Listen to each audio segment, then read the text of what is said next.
অন্তর্বর্তীকালীন সরকারকে আবারও বলবো, আমরা নির্বাচনের জন্য এই রাজপথে খুনি হাসিনা সরকার ক্ষমতা থাকাকালীন অবস্থায় রাজপথে দাঁড়ায় নাই, বুলেটের সামনে দাঁড়ায় নাই। এখনো প্রতিটি মন্ত্রণালয়ে অসংখ্য দুর্নীতিগ্রস্ত আমলারা দায়িত্ব পালন করছে। এই দুর্নীতিগ্রস্ত আমলাদের প্রত্যাহার করতে হবে করার বা গাছ রক্ষণাবেক্ষণ করার ক্ষেত্রে পদক্ষেপ খুব কম নিচ্ছে। অন্তর্বর্তীকালীন সরকারকে বলবো, পরিবেশের ভারসাম্য যদি ঠিক না থাকে তাহলে আপনিও বাঁচবেন না, এই বাংলাদেশের কোনো মানুষ বাঁচবেন না।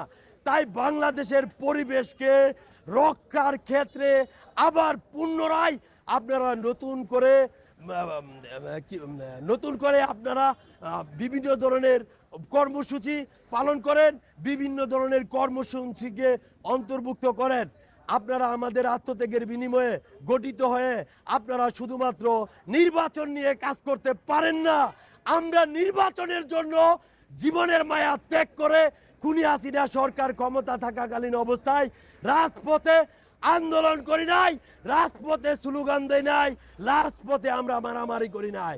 সুতরাং আপনাদেরকে আমরা উপদেষ্টা হিসেবে নির্বাচন করেছি, আপনারা বাংলাদেশের মানুষের গণতান্ত্রিক অধিকার ফিরিয়ে দেবেন, আপনারা বাংলাদেশের মানুষের শিক্ষা ব্যবস্থা নিশ্চিত করবেন, আপনারা গরিব মেহনতি যাদের জমি জমা নেই, যারা খুব দরিদ্র অবস্থায় জীবনযাপন করছে, যারা বিভিন্ন এনজিওর কাছে কি বলে যে দায়গ্রস্ত, এনজিওর চাপে তারা বিভিন্ন কার্যক্রম করতে পারে না, তাদেরকে এনজিওর হাত থেকে রক্ষা করবেন এবং যাদের কর্মসংস্থান নাই কর্মসংস্থানের সুযোগ করে দেয়া।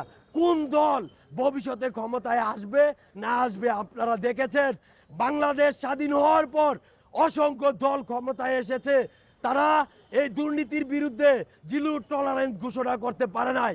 আপনারা দেখেছেন বাংলাদেশ স্বাধীন হওয়ার পর অসংখ্য মন্ত্রী হয়েছে, বাংলাদেশের স্বাস্থ্য খাতের স্বাস্থ্যসেবা উন্নত স্বাস্থ্যসেবা নিশ্চিত করতে পারে নাই।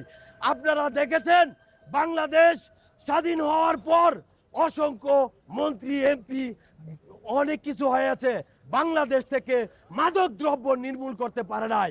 আপনারা দেখেছেন আইন শৃঙ্খলা বাহিনীতে কিভাবে খুনি হাসিনা সরকার ক্ষমতা থাকাকালীন অবস্থায় দুর্নীতিগ্রস্ত আমলারা দায়িত্ব পালন করেছে। এখনো কিন্তু আমরা সেই দুর্নীতিগ্রস্ত আমলাদের প্রত্যাহার করতে পারি নাই। সেই দুর্নীতিগ্রস্ত আমলারাই এখন দায়িত্ব পালন করছে এবং অন্তর্বর্তীকালীন সরকারের বিরুদ্ধে নানান ষড়যন্ত্রের পায়তারা করছে। অন্তর্বর্তীকালীন সরকারকে বলবো, যারা খুনি হাসিনা সরকার ক্ষমতা থাকাকালীন অবস্থায় বিভিন্ন রকমের দুর্নীতির সাথে লিপ্ত ছিল, তাদেরকে অবিলম্বে প্রত্যাহার করে আইনের আওতায় নিয়ে আসবেন।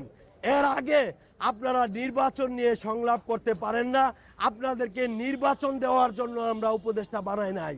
আমি আবারও বলি, এই অন্তর্বর্তীকালীন সরকারকে নির্বাচন দেওয়ার জন্য আমরা রাজপথে খুনি হাসিনা সরকার ক্ষমতা থাকাকালীন অবস্থায় জীবনের মায়া ত্যাগ করে আন্দোলন সংগ্রাম করি নাই।